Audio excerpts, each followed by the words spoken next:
ụmụnne m ụmụ Igbo niile ụmụ ọma Chineke gọziri anyị abịakwara n'ụbọchị taa iwetara unu ihe mmemme nke anyị na-akpọ ahụike bụ akụ.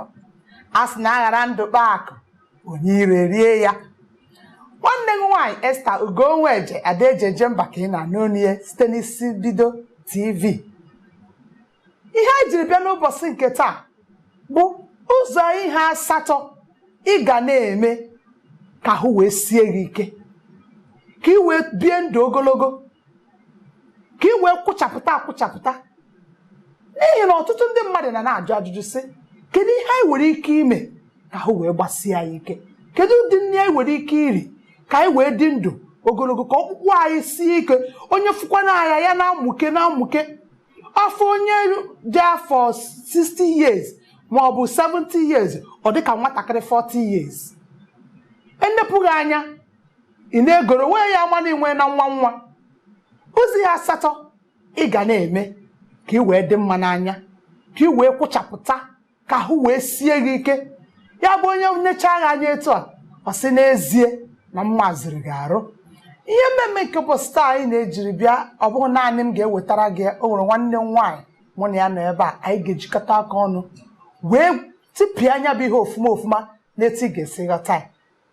Ifi nọ Igbo ọma na-ege ntị, Igbo njem ọnụ nọ o afọ m bụ Oriakụ Odoziakụ Ifeọma Odukwe, Ada Jizọs 1 n'isi mbido anyị adụrụ ịbụọ.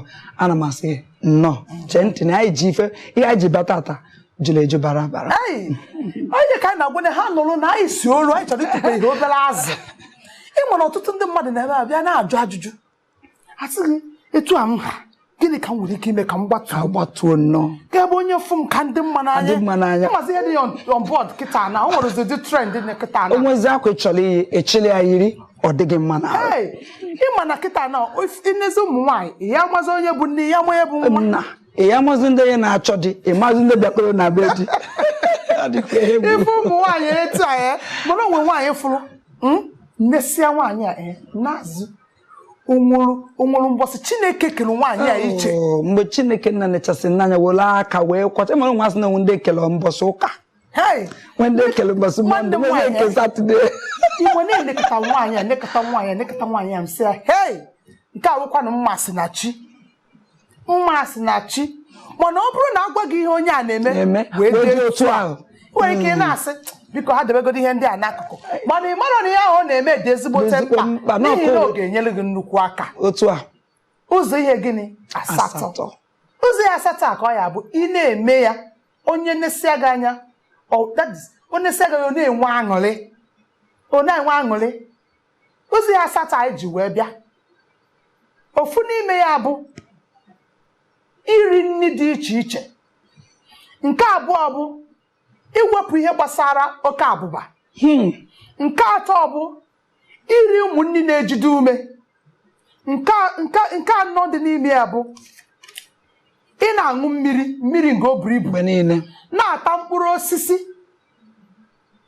na-erikwa ụmụ ahịhịa nri dị iche iche, na-ewenata aka na nnu, ihe ọbụla gbasara nnu.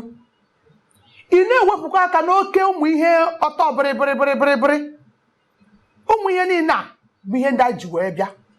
Mana tupu anyị ga-ebido gbariwe ha otu anyị ejegide obere ezumike ma chighata azụ nọsikwa ike, n'ihi na anyị gwara ya na anyị si oru, anyị chọrọ ịtụpụ egede obere azụ.